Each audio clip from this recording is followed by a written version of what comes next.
kamusta ang kalag mo? Amo ni ang kaunudan sang lawas mo. Ikaw, ginputos ikaw diri.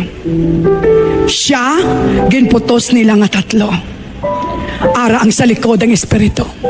Samtang may tsansa pa, pamatii ang Espiritu sa Diyos.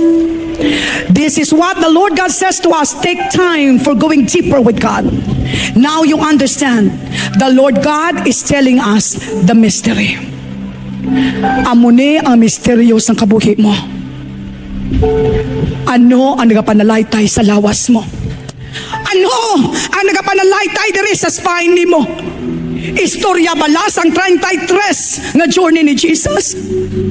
Sino ang sentro, mga kauturan, sang diri sa kunudan, sang imo nga dugan? Naputos bala dira ang ngalan Jesus o kun ang ngalan sang imo nga unod kag pangduha-duha? Wala kita sa may tago sa Ginoo.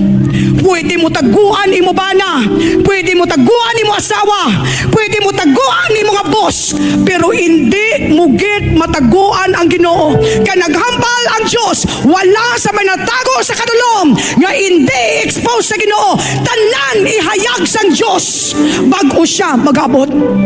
Take time for going deeper with God. It's time for us to return back to Him. Church, the sign of the times is getting intense. Jesus is coming. Duwa lang ni, maupod ka sa rapture o kon mabilin ka magpapugot. It's time for you to choose.